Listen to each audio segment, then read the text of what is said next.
Hello, farm friends.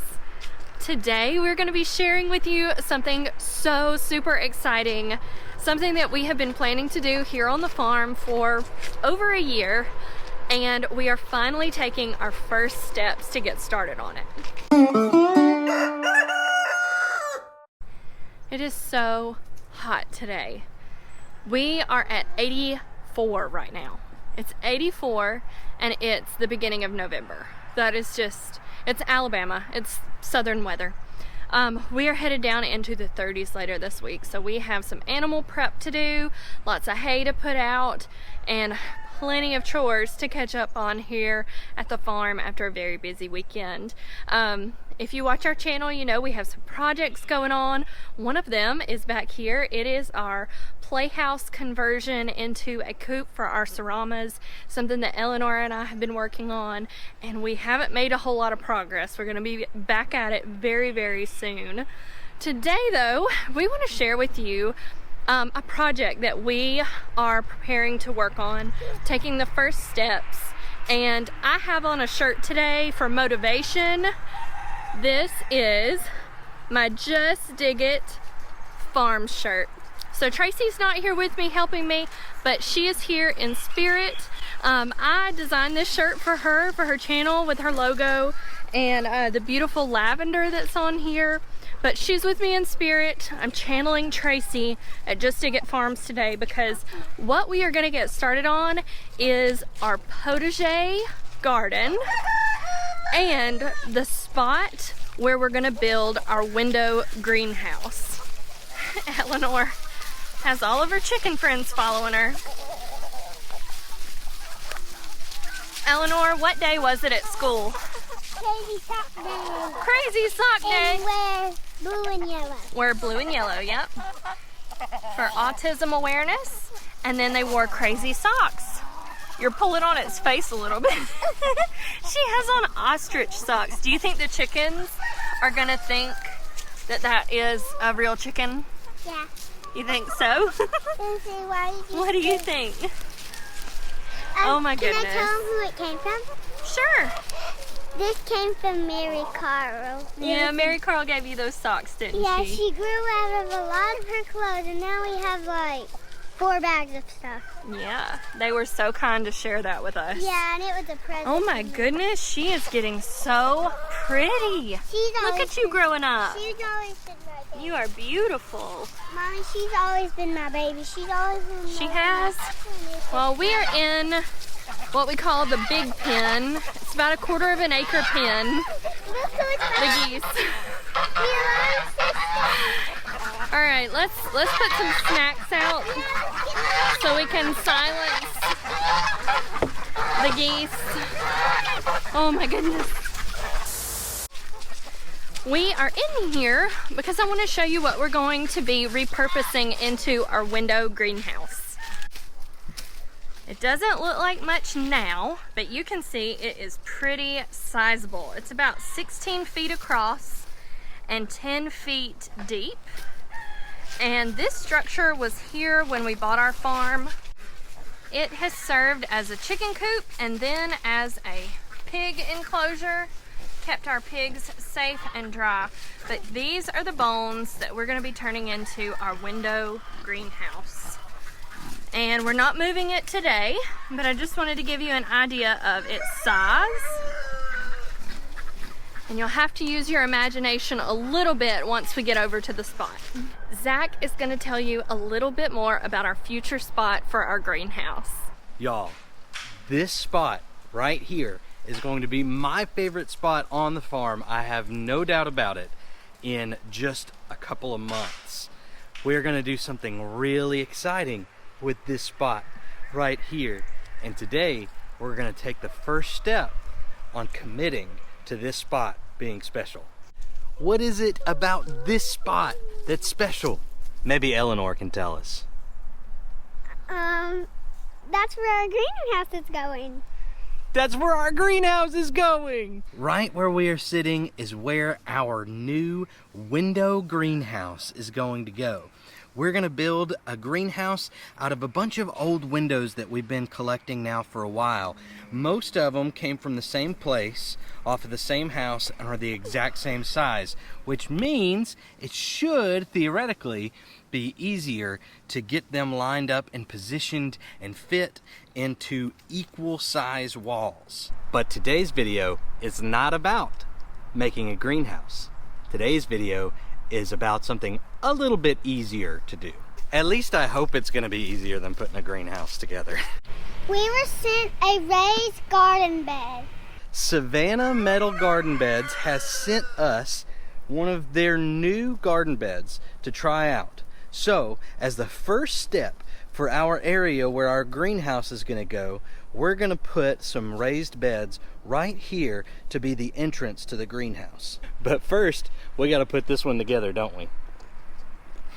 Are you gonna help me? Yeah? All right, let's put this thing together. So the box that this bed came in claims that it's gonna take 30 minutes for assembly. I'm interested to see if that is true. Rip the tape off.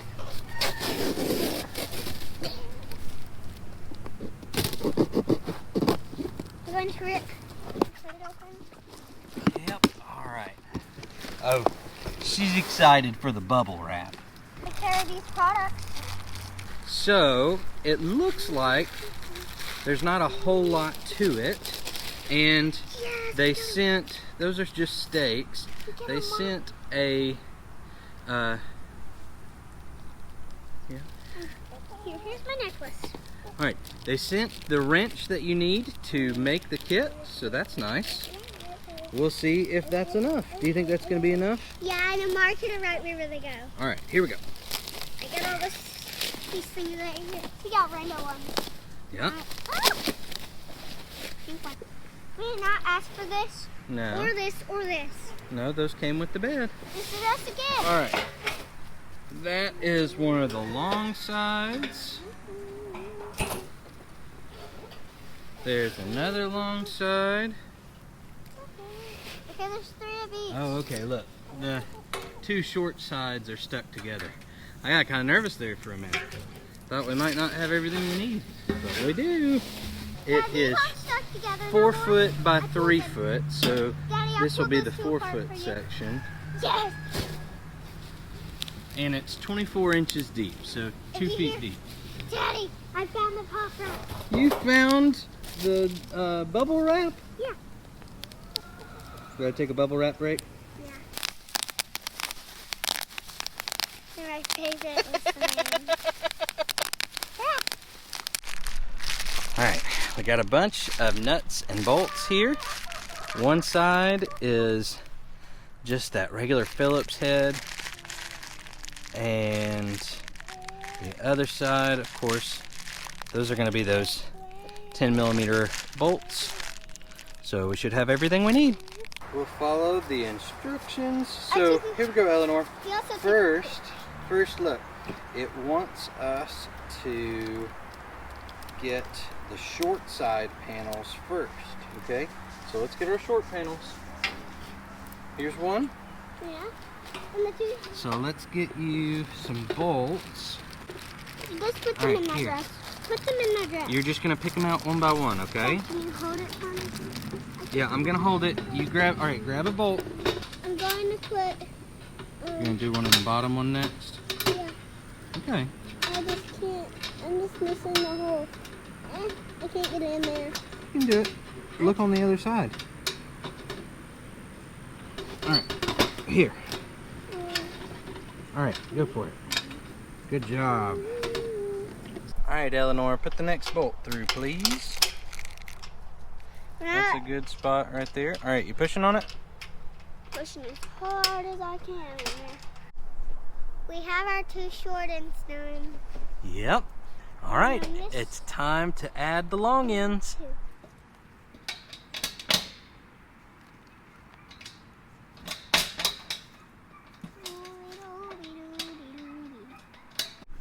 We did it!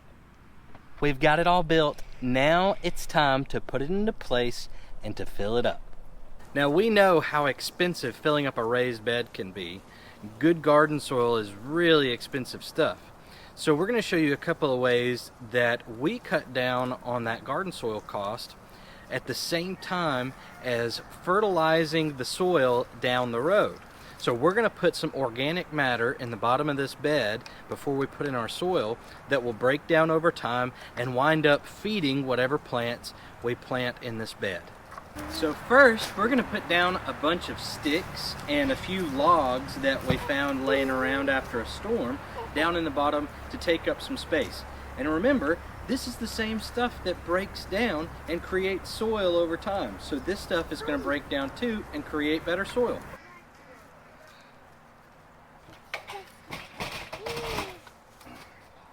The wood has already been sitting and has dried out over time, and so it's not green on the inside. So another thing that you can add into these beds to cut down costs that a lot of people have is dead leaves. Fallen leaves. It's fall right now, so maybe you've got a bunch of leaves out in your yard.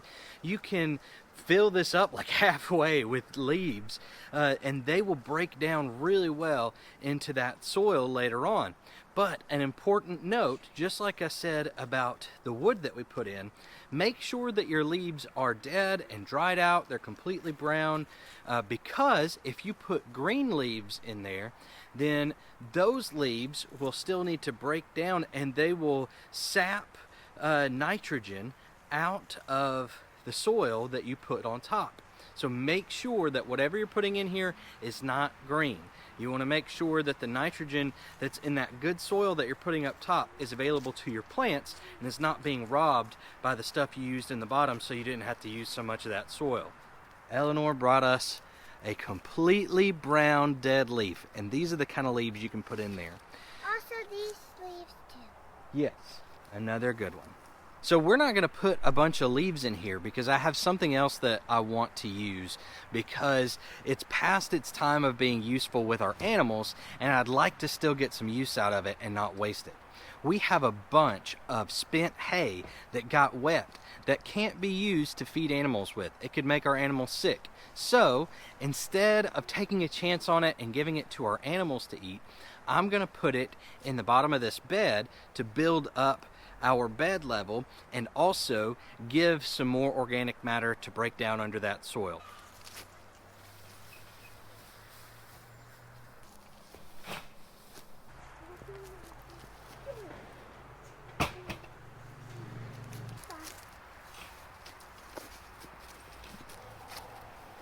Eleanor's bringing our last bit of hay. Good job, baby girl. Now, we have filled this bed probably about 2/3 of the way between those sticks and this spent hay. And so next, we're going to go ahead and put several bags of compost in here that we know actually makes really good potting soil and garden soil. So that's what we're going to do next. I'm opening it. Okay, go for it. And now I'm covered.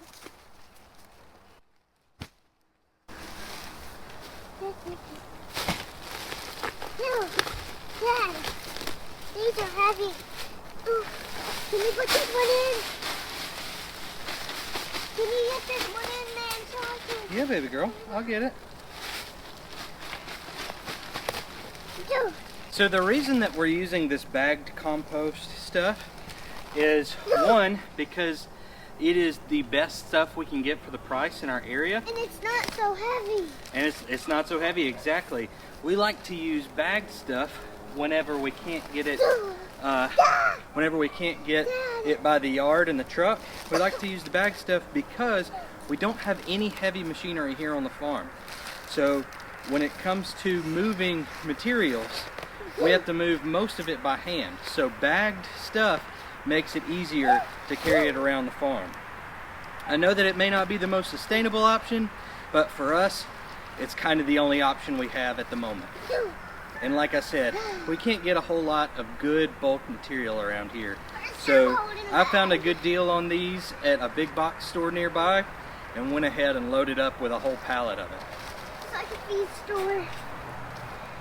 You put it in there so I can numb it out. Here. Let me open it up for you some more. You gonna pour it out? Okay, go for it. No! No! This is kind of easier. Yeah, good job. This is easy. Well, y'all, the foreman fell and hurt her thumb, so I got her bandaged up and got an ice pack on it. She'll be okay. It's not that bad, but she deserves a break. So I went and took her inside, and she may or may not be eating a popsicle, you know. But I'm gonna go ahead and finish loading this bed up with this compost mix so that we can see what it looks like when it's all done.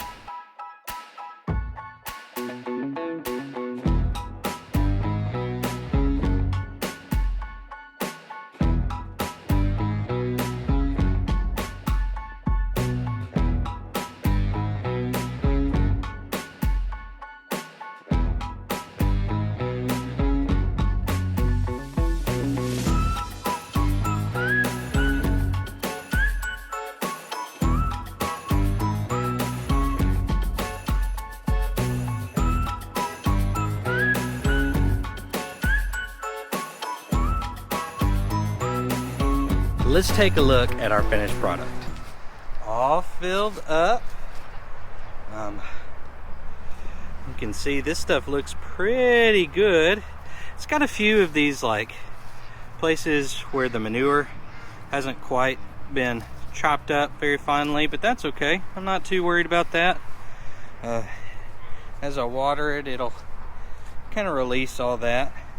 But I love the way this stuff looks. I am very pleased to have found it at a good price. So let's do the thing that's not quite proper and talk about the money of it all, right? I counted up and I used 15 cubic feet of compost mixture here. 15 cubic feet may sound like a lot. That's 15 of those bags that I had.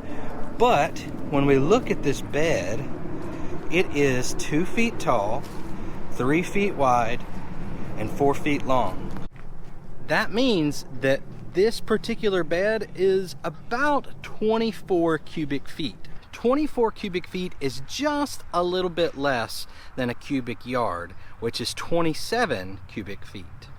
Now, I can get at the local landscaping places a yard of topsoil for around $35, but the topsoil is not good to grow in. It winds up being way too sandy and not nearly rich enough with organic matter. So to be able to fill a raised bed this size for less than the cost of a yard of topsoil, especially with pretty good growing medium, that is definitely a win in my book. So using that spent hay that we got for free and the logs and sticks that we found off to the side, and we really could have used more of the logs and sticks, but the spent hay really got us up to the level we wanted to be at. We knocked out a decent amount of the space that was in there and brought our soil costs down to lower than what it would cost just for the regular price of nasty topsoil in my area, which is what I would have had to use to fill this up. It would have taken almost a yard of material to fill this up. So all in all, my soil cost for this bed is right around $30. And you can see, I mean, look at it. It's beautiful. It's also made to work a lot like a potting mix.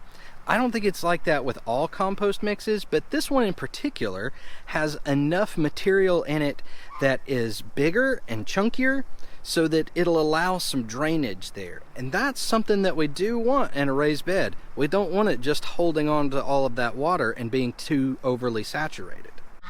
So don't get too bent out of shape if you don't have access to good, affordable compost in your area by the yard or some other bulk means. If you're like me, you can run over to the big box store, and I don't like to do that all that often. Maybe some local nurseries will have some good deals too. But I ran over to the big box store and I was able to get a whole pallet of this good stuff at a reduced price because I got over 30 bags of it. And if you've got a minivan or a crossover that has decent trunk size space, you can probably fit 30 bags, 30 cubic feet into that space. So that means you don't even need a pickup truck to be able to fill up a raised bed with high quality materials at a decent price. So how are we feeling about this particular raised bed? This came from Savannah Gardens, which is available on Amazon. And we'll go ahead and put a link in the comments in case you like the look of this one and want to go with something like it. The things that I like about it is that it's very durable. It's made out of good materials. It's not even as flimsy as some of the other raised beds and tin materials that I've seen. And so I'm not worried about this breaking down or rusting out too quickly. The box said that it might last up to 20 years. So if it does, I'd be pretty surprised, but I mean, that's pretty cool. The thing that I would be most worried about wearing out on it first is actually all of the little bolts and nuts that you need to put it together. So the price point on this bed is right around $135 on Amazon. And I'm not really sure how you feel about that price. So I want to give you permission to feel whatever way you feel about that price. Honestly, when it comes to raised beds, the reason that we don't have more of them is because often it's price prohibitive. And we wind up growing more stuff in the garden than we do anywhere else. Now, we do have projects coming up where we want to use raised beds, and it seems like this may be a pretty good price. It is a 3x4 bed, and so I feel like that price is okay for me for that. Now, y'all know we like to use what we have laying around here before we use anything else, especially before we go buy anything else to use. And we do have some materials around here that we could have built a raised bed with, but we have other projects that we'd rather use it with. So this winds up being a pretty good deal for us, and I think it's a pretty decent bed, but we'll keep you updated. We'll let you know how it turns out for us in the weeks ahead. Jacqueline is really excited about all of the tulip bulbs that she bought to put in it. I'm really excited about the greenhouse that's going to go on the other side of it and how pretty it's going to be as we're walking into that greenhouse come spring when those tulips start to grow really well. So we'll keep you updated on how it goes. And of course, you guys will see it in videos where I go into the greenhouse and as we build the greenhouse. Let's see how many times I can say greenhouse. Can you tell I'm excited about the greenhouse? I'm excited for Jacqueline to get out here and put those bulbs in it, and very excited to see what this area looks like in the future. Farm friend, thank you for watching today's episode. If you haven't already, we invite you to subscribe to our channel so you don't miss our videos that we put out every Monday and Thursday.